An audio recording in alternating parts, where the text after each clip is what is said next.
اعوذ باللہ من الشیطان الرجیم بسم اللہ الرحمن الرحیم السلام علیکم ورحمۃ اللہ۔ آج کی کلاس ہم ایک سوال سے شروع کریں گے۔ سوال یہ ہے کہ کیوں ہمیں ضرورت پڑتی ہے کہ ہم اپنے الفاظ میں زور یا تاکید پیدا کریں۔ دیکھیں، جب ہمارے سننے والے بہت سے لوگ ہوتے ہیں تو ان لوگوں کے حساب سے ہمیں بات کرنی ہوتی ہے۔ کبھی کبھی ایسا ہوتا ہے کہ ہماری ایک بات پر ایک کو یقین ہوتا ہے لیکن دوسرے کو یقین نہیں ہوتا۔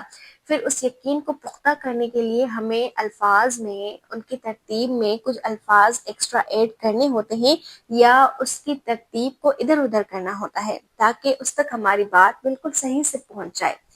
یہی قانون، یہی طریقہ ہمارے اللہ کا ہے۔ جب اللہ ہم سب سے بات کرتا ہے اپنے کلام کے ذریعے، نہ صرف مسلمانوں سے، نہ صرف کفار سے، نہ صرف یہود سے، بلکہ تمام انسانیت سے، تو وہ ہر انسان کے حساب سے بات کرتا ہے۔ کچھ کافر ہوتے ہیں، کچھ انکار کرنے والے ہوتے ہیں، کچھ کے اندر منافقت ہوتی ہے، کچھ دوگلے ہوتے ہیں، کچھ اس طرح ہوتے ہیں، کچھ اس طرح۔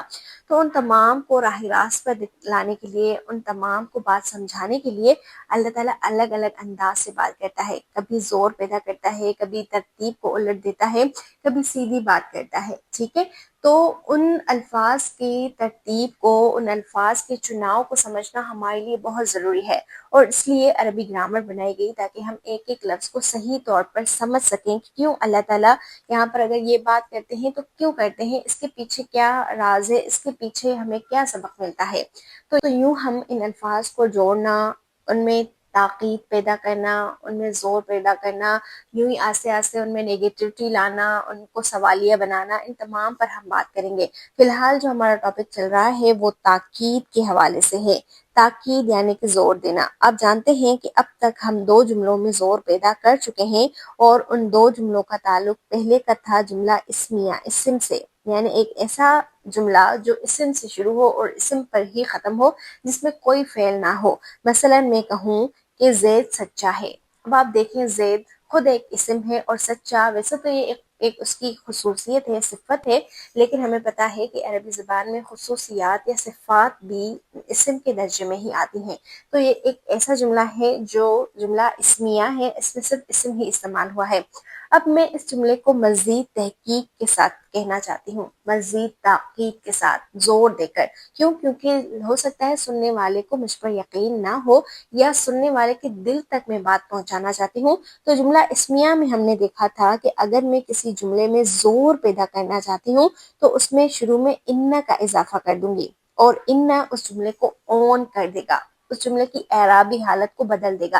یہ چیزیں ہم سیکھ چکے ہیں، اس لیے ہم ابھی ہمارا یہ ٹاپک نہیں ہے۔ ابھی آپ نے اوپر دیکھ لیا ہوگا ہمارا ٹاپک ہے فعل مضارع میں تاکید پیدا کرنا، لیکن پہلے والی باتیں سمجھ میں آئیں گی تبھی تو آگے چل پائیں گے۔ اس لیے ہم ابھی یہ دیکھ رہے ہیں کہ جملہ اسمیہ میں ہم نے زور کیسے پیدا کیا تھا، ایک ان کا استعمال کر کے، دوسرا لام کا استعمال کر کے، اور تیسرا اگر مزید ہم تاکید پیدا کرنا چاہتے ہیں تو قسم کا استعمال کر کے، اور چوتھی چیز تھی کہنے والے کا زور، یعنی بات کہہ کون رہا ہے۔ ایک عام انسان اور اللہ کی بات کرنے میں روشنی اور اندھیرے جتنا فرق ہے، یا اتنا فرق ہے کہ ہم شاید فرق واضح بھی نہ کر سکیں اپنے الفاظ سے۔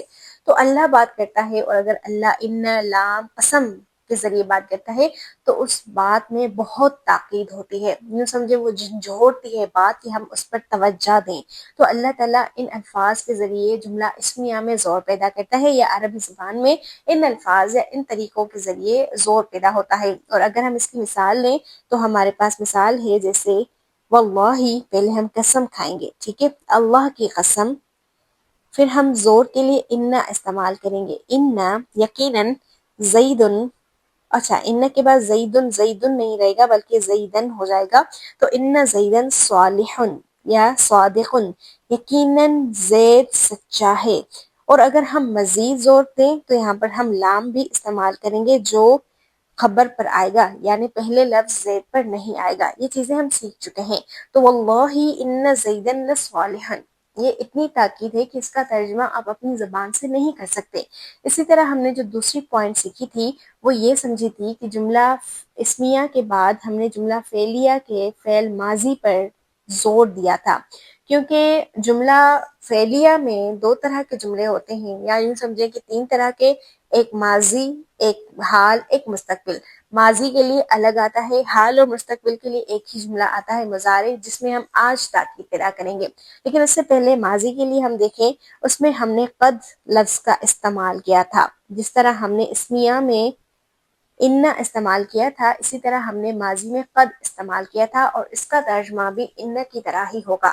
جیسے انا کا مطلب ہے بے شک، واقعی، سچ میں، اسی طرح قد کا ترجمہ بھی ایسے ہی ہے۔ قد کا ترجمہ آپ کو عام زبان میں، عام اردو زبان میں تحقیق ملے گا۔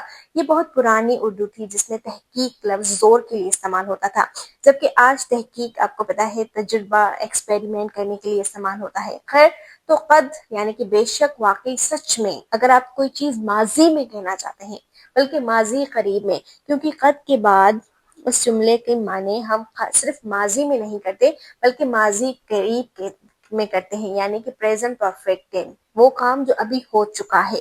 تو قد، پھر اس میں ہم لام بھی استعمال کرتے ہیں، اور یوں یہ لفظ لقد بن جاتا ہے، اور یہ ڈبل زور ہے۔ اب آپ اس کا ترجمہ شاید نہ کر سکیں، بس محسوس کر سکتے ہیں کہ اس میں بات کی کیا کہی جا رہی ہے۔ جب اللہ تعالیٰ لقد استعمال کریں تو ہمیں سوچنا چاہیے کہ اللہ تعالیٰ نے یہاں پر یہ اس جملے سے پہلے یہ لفظ کیوں استعمال کیا ہے، یعنی اللہ ہمیں جھنجھوڑنا چاہتے ہیں۔ ہمیں قرآن پر پوری توجہ دینی چاہیے اس لفظ کے آنے کے بعد، یا ان اور لام کے ساتھ میں آنے کے بعد۔ پھر اگر مزید زور ہو تو قسم، اور یوں ہی کہنے والے کا زور۔ تو یہ چار زور جملہ اسمیہ میں بھی آئے اور فعل ماضی میں بھی آئے۔ اس کی ہم مثال دیکھتے ہیں، جیسے میرے پاس ایک مثال ہے، ضرب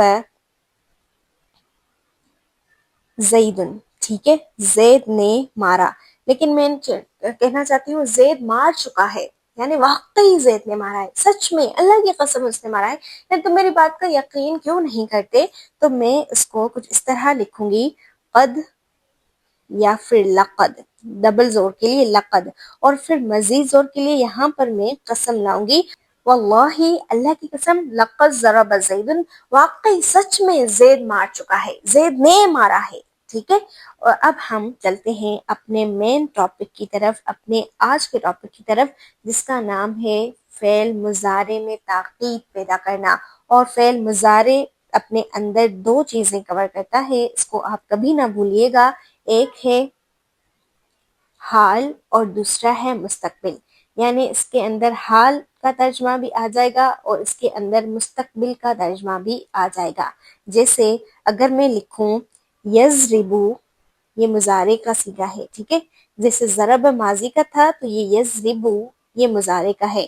اب میں اس کا ترجمہ دو طرح سے کروں گی، ایک وہ مارتا ہے، یا وہ مارے گا، یا اس کا ترجمہ میں تیسری طرح بھی کر سکتی ہوں، وہ مار رہا ہے، کنٹینیوٹی، یعنی یہ ابھی بھی مار رہا ہے۔ ان تینوں طرح کا ترجمہ، یعنی یہ ایک لفظ ان تینوں تراجم کو اپنے اندر کور کرتا ہے۔ جب ہم اللہ تعالیٰ سے کچھ بھی کہتے ہیں، یا اللہ تعالیٰ جب ہم سے کچھ بھی کہتے ہیں فعل مضارع میں قرآن پاک میں، تو آپ اس کا ترجمہ حال میں بھی کر سکتے ہیں، مستقبل میں بھی کر سکتے ہیں، اور ساتھ ہی ساتھ استمرار کے ذریعے، کنٹینیوٹی کے ذریعے، یعنی کر رہا ہے، ابھی بھی یہ کام ہو رہا ہے، اس طرح بھی کر سکتے ہیں۔ لیکن میں چاہتی ہوں کہ میں اس جملے میں مزید زور پیدا کروں، یعنی کہ ایسی بات نہیں ہے کہ وہ مار رہا ہے، یا وہ مارے گا، یا وہ مارتا ہے، بلکہ وہ واقعی سچ میں مارے گا۔ تو ہم اس کو کیسے بیان کریں، اس میں ہم کیسے تاکید لائیں، تو اس کا طریقہ تھوڑا مشکل ہے، ٹھیک ہے۔ جملہ اسمیہ کے حوالے سے کچھ آسان تھا، ماضی کے حوالے سے بھی آسان تھا، بس ان اور قد یا لام کا استعمال ہو گیا یا قسم کا استعمال ہو گیا، لیکن مضارع میں یہ الگ طرح سے آتا ہے۔ مضارع کو کے اندر تاکید پیدا کرنے کے لیے ہمیں اس کی مکمل گردان چاہیے ہوگی، سب سے پہلے۔ دوسرا، اس کے اندر لام کا استعمال بھی ہوگا، جیسے دیکھیں یہاں پر بھی لام کا استعمال ہے، یہاں پر بھی لام کا استعمال ہے، اس میں بھی تاکید کے لیے لام کا استعمال ہوگا۔ اس میں بھی قسم ہے، اس میں بھی قسم ہے، اس میں بھی قسم ہوگی، اس میں بھی کہنے والے کا زور ہے، اس میں بھی کہنے والے کا زور ہے، اس میں بھی کہنے والے کا زور ہوگا۔ لیکن ایک چوتھی چیز جو تینوں میں مشترک ہے، تینوں میں الگ ہے، وہ کیا ہے؟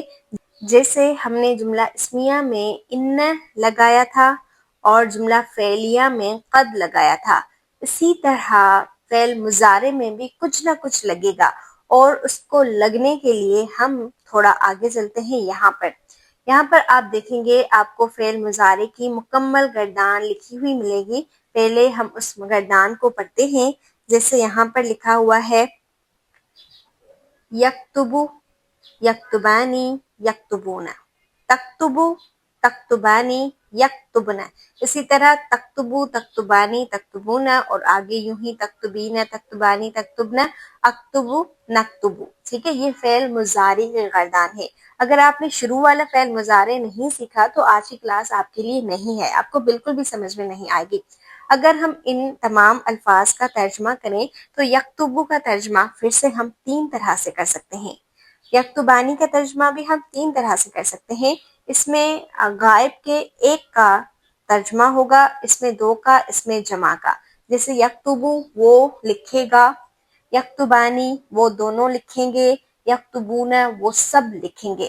اور اسی طرح یہاں پر تکتبو وہ مونس لکھے گی، تکتبانی وہ دونوں مونس لکھ رہی ہیں یا لکھیں گی یا لکھتی ہیں، اور یکتبن وہ تمام مونس لکھیں گی۔ صحیح ہے، تو اس کا ترجمہ ہم اس طرح سے کر سکتے ہیں، لیکن میں اس میں بہت زور پیدا کرنا چاہتی ہوں، تاکید پیدا کرنا چاہتی ہوں، میں زور سے بات کہنا چاہتی ہوں کہ ہاں وہ لکھ رہے ہیں۔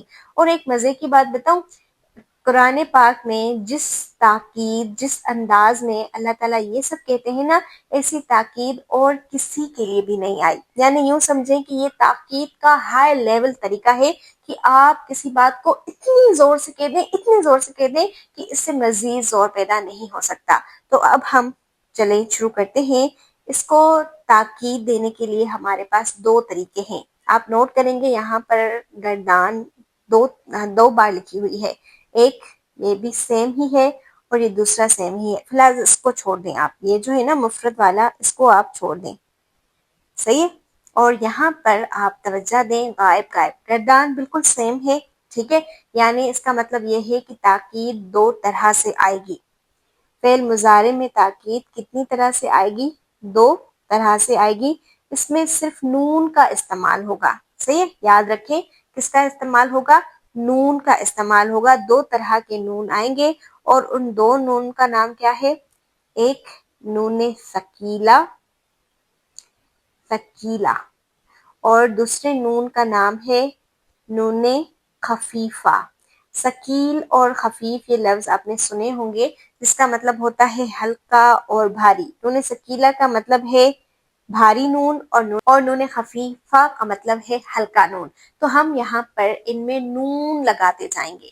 اس میں شد والا نون جسے ہم بھاری نون کہتے ہیں، اس پر ہم شد لگا دیتے ہیں، اور اس پر جزم والا نون جسے ہم ہلکا نون کہتے ہیں۔ صحیح ہے، اور یہ بھاری کیوں ہے؟ کیونکہ اس میں ایک تو شد بھی آئی ہے اور دوسرا زبر بھی آئی ہے، جبکہ اس نون میں صرف جزم آئی ہے۔ تو ہم شروع کرتے ہیں، اب ہم ان میں نون لگانا شروع کرتے ہیں۔ صحیح ہے، تو یکتبو سے یہ بن جائے گا یکتبن، نون لگا دیں۔ ٹھیک ہے، یکتبن، اور اس میں ایک دوسری تبدیلی بھی آئے گی، اور وہ دوسری تبدیلی یہ ہوگی کہ یہ جو پیش ہے یہ زبر میں بدل جائے گا، اور یہ کیوں ہوگا یہ بھی میں آپ کو آگے ابھی بتاتی ہوں۔ ٹھیک ہے، یکتبن، اب ہم اس کا ترجمہ مزید تاکید کے ساتھ یعنی بہت زور سے کریں گے، اور اس کا ترجمہ اس طرح ہوگا، وہ ضرور بضرور کرے گا، وہ ضرور بضرور کرے گا۔ نون سکینہ لگنے کے بعد اس کا ترجمہ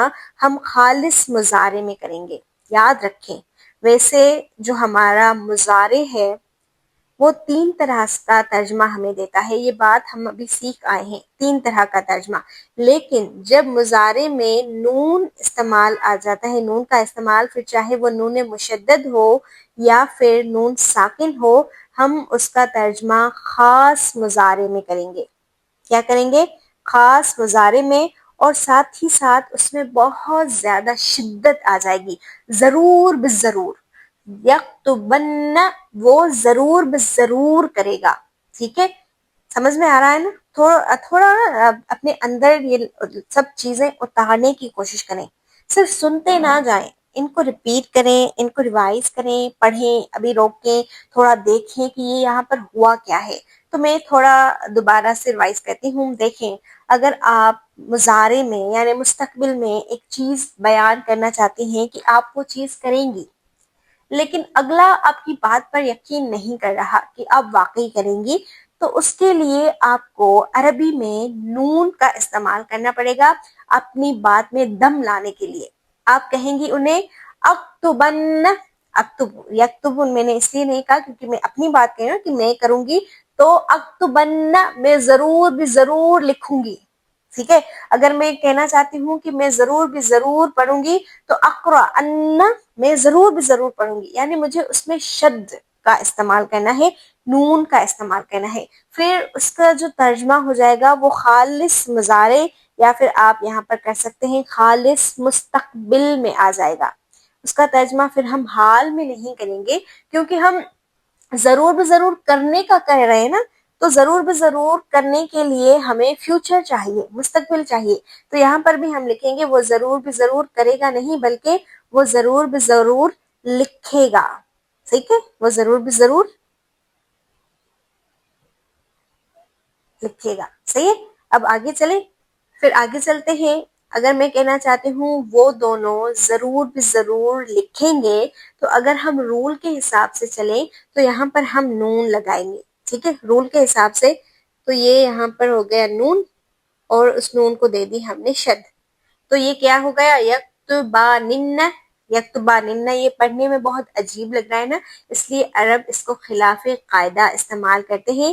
یہ اس طرح استعمال نہیں ہوگا، بلکہ اس کو الگ طرح سے استعمال کیا جائے گا، اور اس کو استعمال کرنے کے لیے ان دونوں نونوں کو ایک نون کر دیا جائے گا۔ پہلے ہم یہاں پر لکھتے ہیں یکتب با، پھر اس دو نون کو ہم ایک ہی نون میں بدل دیں گے، بلکہ یوں سمجھیں ان تین نون کو ہم ایک ہی نون میں، تین کیوں؟ کیونکہ آپ کو پتا ہے کہ شد اصل میں ہوتی ہے دو کی، ایک نون اور ایک نون۔ اب آپ ان دونوں کو ساتھ میں لکھنا چاہتے ہیں تو آپ کیا کریں گے؟ شد دے دیں گے، تو یہ دو نون ہو جائے گا۔ جیسے ایک لفظ ہے ہمارے پاس رب، رب اس میں ہوتا ہے ربو، تو یہ ربو نا اصل میں را، با اور با سے بنا ہے، سمجھ میں آ گئی بات؟ تو یوں جب کسی بھی حرف پر آپ شد دیکھیں نا، تو اس میں وہ ڈبل حروف ہوتے ہیں، تو یہاں پر یوں سمجھے تین نون ہے، اور ان تینوں نونوں کو ہم ایک نون میں بدل دیں گے شد لگا کر، تو یہ ہو جائے گا یکتبانی۔ پھر عربی کا یہ قاعدہ ہے کہ یہاں پر مد آئے گی، صحیح ہے؟ تو یکتبانی، یہاں پر زیر دے دیں گے، یکتبانی، اوکے؟ اور اس کا ترجمہ ہم کیسے کریں گے؟ وہ ضرور بضرور، وہ دونوں ضرور بضرور لکھیں گے، لکھیں گے۔ اب ہم یہاں پر تیسرے لفظ کی طرف آتے ہیں۔ اگر ہم اس تیسرے لفظ کو بھی نون دے دیں تو یہ کچھ اس طرح بنے گا، یکتبونن، ٹھیک ہے؟ یکتبونن، کتنا مشکل ہو گیا نا؟ تو اس لیے اب ہم اس کو پھر سے ان دونوں نونوں کو یہاں پر ایک ہی نون لکھ دیں گے شد والا، اور ہم یہاں پر کیا لکھیں گے؟ یکتبون، کس طرح پڑھیں گے؟ یا کاف زبر یک، تا پیش تو، با واو پیش بو۔ اب ہم نون کی شد کو کیسے بتائیں؟ نون کی شد کو پڑھ سکتے ہیں، واو کے ساتھ ہم نون کی شد کو ملا نہیں سکتے، جیسے ہم نے یہاں پر تھوڑا دھیان دیں تو یہاں پر ہم نے با کی زبر کے ساتھ نون کی شد ملائی تھی، یا یہاں پہلے کی طرف آئیں تو با کی زبر کے ساتھ نون کی شد ملائی تھی، کیسے؟ یا کاف زبر یک، تا پیش تو، یکتو با نون بن، نون زبر یکتو بن۔ اب یہاں پر آئیں، یا کاف زبر یک، تا پیش تو، یکتو با الف نون مد زبر بان، نون تو پڑ گیا نا، با الف نون مد زبر بان، نون زینی یکتو بانی، لیکن یہ پڑھنا مشکل ہے۔ یا کاف زبر یک، تا پیش تو، یکتو باو پیش بو، پھر نون کو ہم کیسے پڑھیں؟ تو اس لیے یہاں پر عرب کیا کرتے ہیں؟ اس واو کو گرا دیتے ہیں، اور واو کو گرا کر جب ہم پڑھیں گے تو یہ لفظ بن جائے گا یکتبن، یعنی اب ہم یہاں پر یہ تمام اریز کر دیتے ہیں اور اب ہم یہاں پر لکھیں گے با پھر پیش، تو یکتبن. تھوڑا دھیان دیں، پہلے والا ہے یکتبن اور اس کا ترجمہ ہم واحد کے ساتھ کریں گے، یہ واحد ہے، اور تیسرے والا ہے یکتبن اور اس کا ترجمہ ہم جمع میں کریں گے. اب آپ کو سمجھ میں آ گیا ہوگا کہ یہاں پر میں نے اس کو با کو زبر کیوں دی تھی. یہ جو با پر میں نے زبر دی یہ اس لیے دی کہ پھر یہ دونوں یہاں پر پیش ہے تو یہ دونوں پھر ایک جیسے ہو جاتے. تو زبر کا مطلب ہے واحد اور پیش کا مطلب ہے جمع. دوبارہ سنیں، زبر کا مطلب ہے واحد اور پیش کا مطلب ہے جمع. تو یکتبن وہ ضرور ضرور لکھے گا، یکتبن وہ ضرور ضرور لکھیں گے، جمع. اب اس طرف آئیں، اب آسان ہے، ٹھیک ہے. اگر آپ کو یہ پیچھے کی باتیں سمجھ میں آ گئی تو اب آپ کے لیے یہ بنانا آسان ہے. اس طرح دیکھیں، اب ہم اس کو کر دیں گے سب سے پہلے زبر، اوکے، پھر ہم اس میں لگا دیں گے نون مشدد، تو تکتبن، یعنی کہ وہ مونس ضرور بھی ضرور لکھے گی، ٹھیک ہے، وہ مونس ضرور بھی ضرور لکھے گی. پھر ہم اس نون کو کر دیں گے، یہاں سے اڑا دیں گے اور اس کی جگہ نون مشدد لائیں گے اور اس پر لگا دیں گے زیر، اور ان کو پڑھنے کے لیے یہاں پر لگا دیں گے ہم مد. تو تکتبانی وہ دونوں مونس ضرور بھی ضرور لکھیں گی. اب اس طرف آئیں، اس کو ہم تھوڑا الگ سے لکھتے ہیں، جیسے دیکھیں یکتبنا. اب میں اس پر بھی نون مشدد لگا دیتی ہوں، اس کے ساتھ جوڑ دیتی ہوں میں نون مشدد. اب یہاں پر بھی آپ دیکھیں گے کہ یہاں پر دو نون جمع ہو چکے ہیں، ایک زبر والا اور ایک شد والا. تو اگر ہم ان دونوں نونوں کو اریز کر کے یہاں پر ایک ہی نون لگا دیں تو یہ کیا بن جائے گا، یک تب، پھر نون کی شد. اب نون کی شدت پڑھی نہیں جا رہی، اب کیا کرنا ہے، اب ہم کریں گے یہ کہ یہ جو پہلا والا اس کا نون ہے ہم اس کو نہیں مٹائیں گے، اس کو ہم زبر ہی لگا دیں گے، یکتبنا. پھر ہم اس پہ الف دے دیں گے اور نون شد والا دوبارہ لکھ دیں گے تاکہ نون شد والا بھی پڑھا جائے اور نون کی شد بھی پڑھی جائے، اور اس پر زے لگا دیں گے. تو یہ ہو جائے گا یکتبنانی، یکتبنانی، جس کا ترجمہ ہوگا وہ سب مونس ضرور لکھیں گی، وہ سب مونس ضرور لکھیں گے، یکتبنانی. یہ ابھی سمجھنا تھوڑا مشکل ہے لیکن انشاءاللہ آپ کے ذہن میں جب بات بیٹھ جائے گی تو بالکل مشکل نہیں ہوگا. پھر اگر ہم حاضر کی صیغوں کی طرف آئیں تو یہ بھی بالکل اسی طرح ہے، جیسے ہم نے یہاں پر زبر لگا دی اور یہاں پر نون مشدد لگا دیا. تو تکتبن جس کا ترجمہ ہم کریں گے تم ایک مذکر ضرور بھی ضرور لکھو گے. پھر ہم اس پر شد لگا دیں گے اور اس پر ہم مد لگا دیں گے اور ترجمہ کیا کریں گے، تکتبانی، جس کا ترجمہ یہ ہوگا کہ تم دونوں مذکر ضرور بھی ضرور لکھو گے. پھر اسی طرح اس کی طرف اگر آئیں تو تکتبون، ہم یہاں پر یہ پورا لکھ دیتے ہیں اور اس پورے میں ہم نون مشدد اگر ایڈ کر دیں تو یہاں پر یہ دو نون جمع ہو گئے اور ان دونوں نونوں کو ہم یہاں پر اریز کر کے ایک ہی نون لگا دیں گے شد والا. اب یہ ایک نون شد والا پڑھا نہیں جا رہا کیونکہ واؤ پر جزم ہے، تو ہم یہ واؤ بھی یہاں سے ہٹا دیں گے، مٹا دیں گے، اور یہاں پر ہم اس تا اور نون کو ایک ساتھ کر دیں گے اور پڑھیں گے تکتبن. یہ واؤ کی جزم بھی ہم ہٹا دیں گے. اس کو اب کیسے کرنا ہے اس کو سمجھنے کے لیے آپ یہ پورا دوبارہ لکھ لیں، جیسے تکتبین ہم دوبارہ لکھ دیتے ہیں، ہو گئے دوبارہ. تو اب ہم اس پر ایڈ کر دیں گے نون مشدد. اب یہ ہو جائے گا تکتبینن. اب دو نون آپس میں جمع ہو گئے تو ان دو نون کو ہم یہاں پر اریز کر کے ایک ہی نون لکھ دیں گے اور یہ ہو جائے گا تک بی، پھر نون کی شد. اب نون کی شد پڑھی نہیں جا رہی، اب ہم نے کیا کرنا ہے، اس یا کو کر دینا ہے بیچ میں سے اریز، جیسے واؤ کو ہم نے بیچ میں سے اریز کر دیا تھا، اور اب ہم ان دونوں کو آپس میں ملا لیں گے تو یہ بن جائے گا تکتبن باقی زیر کے ساتھ. یہ تھا تکتبن باقی پیش کے ساتھ، یہ تھا تکتبن باقی زبر کے ساتھ، تکتبن با کے پیش کے ساتھ اور تکتبن با کی زیر کے ساتھ. صرف زبر، زیر اور پیش کا ہی فرق ہے اور ترجمے میں کتنا فرق ہے دیکھیں. تکتبن کا مطلب ہے تم ایک مذکر ضرور بھی ضرور لکھو گے، اور تکتبن کا مطلب ہے تم سب مذکر ضرور بھی ضرور لکھو گے، اور تکتبن کا مطلب ہے تم ایک مؤنث ضرور بھی ضرور لکھو گی. تو یوں صرف ایک زبر، ایک زیر اور ایک پیش کے ساتھ معنی اتنے بدل جاتے ہیں. اس لیے عربی میں اعراب یعنی حرکات بہت ضروری ہیں. اب ہم آگے آتے ہیں. اکتبو یہ بہت آسان ہے، اور نکتبو یہ بھی بہت آسان ہے. بس یہاں پر لگا دیں گے زبر، یہاں پر بھی لگا دیں گے زبر، اور یہاں پر لگا دیں گے نون مشدد، شد والا نون. تو اکتبن میں ضرور بھی ضرور لکھوں گی، اور نکتبن ہم ضرور بھی ضرور لکھیں گے. یہ ہو گئی ہماری پوری گردان نون ثقیلہ کے ساتھ.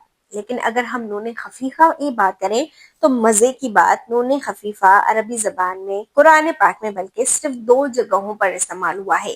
یعنی یہ آپ کو زیادہ قرآن پاک میں نہیں ملے گا، اور اس کے تمام صیغوں کی گردان بنتی بھی نہیں ہے. پہلے ہم ان صیغوں کو چھوڑ دیتے ہیں جس کی گردان نہیں بننی. تو یہاں پر ان کی گردان مثنیٰ کی نہیں بنے گی. اب ہم اگر یکتبن کو نون ثقیلہ لگا دیں، نون خفیفہ لگا دیں، ہلکا نون، تو یہاں پر بس آپ جزم کے ساتھ لکھتے ہیں یکتبن، جس کا ترجمہ، اور اس میں شدت یا زور تھوڑا کم ہوتا ہے. نون ثقیلہ کے حساب سے نون خفیفہ میں شدت ہلکی کم ہوتی ہے. تو یہ یکتبن ہو جائے گا، جس کا مطلب ہوگا وہ ضرور لکھے گا. وہ ضرور بھی ضرور نہیں بلکہ وہ ضرور لکھے گا. اس میں ہلکا زور کم ہے. پھر یکتبانی سے بنے گا نہیں، اور یکتبن پھر ہم یہاں پر واو بھی ہٹا دیں گے اور نون بھی ہٹا دیں گے. بس یہاں پر لکھ دیں گے یکتبن. ٹھیک ہے، سمپل. اور اس کے بعد اگر ہم غائب مونس پر آئیں تو تکتبن بس، اور مثنیٰ کا بنے گا نہیں، اور مونس کا بھی نہیں بنے گا، جمع مونس کا بھی نہیں بنے گا. اس کو فی الحال چھوڑ دیں. اور تکتبن یہاں پر بھی ہم لگا دیں گے نون خفیفہ آرام سے. مثنیٰ کا نہیں بنے گا، جمع کا واو بھی ہٹا دیں گے، نون بھی ہٹا دیں گے. تو یہ بن جائے گا تکتبن، کیونکہ آخر میں ہم نون ساکن لگا رہے ہیں، یعنی نون خفیفہ زور دینے کے لیے. تو تکتبن. پھر تکتبین سے بن جائے گا تکتبن، یعنی بیچ میں یہ جو یا اور نون ہے نا، یہ دونوں ہٹا دیں گے. اور یہ جو نون ہے یہ اصل میں اس صیغے کا نون نہیں ہے، بلکہ یہ نون خفیفہ ہے. تو یہ ہو جائے گا تکتبن. پھر تکتبانی کا بنے گا نہیں، اور تکتبنا کا بھی نہیں بنے گا. اور اب یہاں پر آئیں تو یہاں پر ہم لگا دیں گے نون خفیفہ، اور یہاں پر بھی ہم لگا دیں گے نون خفیفہ. تو بہت آسان ہے، بہت آسان نہیں ہے لیکن اگر دھیان دیں تو آسان ہی ہے. تو نون ثقیلہ اور نون خفیفہ کے ساتھ مکمل گردان دیکھ لینے کے بعد اب ہم خلاصے کی طرف چلیں. یہ ہمارا خلاصہ ہے. یہ خلاصے کے لیے میں نے یہاں پر لکھا ہے، تو آپ پوری توجہ دیجیے گا. یکتبو، تکتبو، اکتبو، نکتبو، یہ چاروں صیغے ایک جیسے ہیں. یکتبانی، تکتبانی، یہ دونوں ایک جیسے ہیں. تکتبون، تکتبون، یکتبن، تکتبن، یہ چاروں ایک جیسے ہیں. اور تکتبین یہ ایک الگ ہے. تو اب ہم اگر ان میں نون ثقیلہ اور نون خفیفہ لگا دیں تو نون خفیفہ تو آرام سے بس لگ جائے گا بغیر کسی تکلیف کے یا بغیر کسی تبدیلی کے. یکتبو سے یکتبن، تکتبو سے تکتبن، اکتبو سے اکتبن، اور نکتبو سے نکتبن، بس نون لگا دیا. لیکن نون ثقیلہ لگانے سے پہلے ہم پہلے والے حرف کو زبر دے دیں گے. تو یہ ہو جائے گا یکتبن، تکتبن، اکتبن، نکتبن. دوبارہ نوٹ کر لیں، بن یعنی با کو ہم تمام با کو زبر لگا دیں گے. یکتبن، تکتبن، اکتبن، نکتبن. پھر یکتبانی میں نون خفیفہ تو خیر آتا نہیں. اگر نون ثقیلہ کی بات کریں تو اسی آخری نون پر شد لگا کر الف کے اوپر مد لگا دیں گے. یعنی اس میں کوئی اور کچھ تبدیلی نہیں آئے گی، بس آخری نون پر شد لگا دیں گے، اس پر زیری ہوگی اور الف پر ہم مد لگا دیں گے. تو یہ یکتبانی اور تکتبانی. پھر اسی طرح یکتبون اور تکتبون اور یکتبن اور تکتبنا. پہلے ان دونوں کی طرف آئیں. یکتبون اور تکتبون میں اس میں واو اور نون کو ہٹا کر بس نون ثقیلہ لگا دیں گے یا نون خفیفہ لگا دیں گے. تو اگر ہم نون خفیفہ لگائیں تو یہ ہو جائے گا یکتبن اور تکتبن. پھر اگر ہم نون ثقیلہ یعنی بھاری نون لگائیں تو یہ ہو جائے گا یکتبن اور تکتبن، یعنی یہ جو واو اور نون ہے یہ یہاں سے ہٹ جائیں گے. صحیح ہے. پھر یکتبن اور تکتبن ایک تو نون خفیفہ کے ساتھ آتا نہیں ہے، باقی اگر ہم نون ثقیلہ کی بات کریں تو اس میں یہ تکتبن میں یہ برقرار ایسا ہی رہے گا، بس اس کے آخر میں ہم اٹیچ کر دیں گے، ایڈ کر دیں گے الف اور نون شد والا زیر کے ساتھ، زبر کے ساتھ. تو یہ ہو جائے گا تکتبنانی، سوری زیر کے ساتھ. ٹھیک ہے، تکتبنانی. اور اگر ہم مخاطب کی بات کریں تو یہ تکتبین، اس کے یہ جو یا اور نون ہے اس کو ہٹا کر اگر ہم نون خفیفہ لگائیں گے تو یہ ہو جائے گا تکتبن. اگر نون خفیفہ لگا دیں تو یہ ہو جائے گا تکتبن، اور نون ثقیلہ لگا دیں تو یہ ہو جائے گا تکتبن. صحیح ہے. تو تبدیلی اب تک آپ کو سمجھ میں آ گئی ہوگی کہ کیا ہونا ہے. صحیح ہے. یہ پوری گردان اب یہاں پر ایک بار اپنے خالی صفحے پر لکھیں، صحیح سے سمجھیں. پھر آپ کل ہم انشاءاللہ مزید ایکٹیویٹیز کے ساتھ ملیں گے. یوں سمجھیں کل ہم نے ایک ساتھ مل کر 6 ایکٹیویٹیز کرنی ہے نون ثقیلہ اور نون خفیفہ کے حوالے سے. 6 ایکٹیویٹیز اس لیے کیونکہ یہ تھوڑا مشکل ٹاپک ہے نا، تاکہ ہمیں سمجھ میں آ جائے. اوکے، السلام علیکم.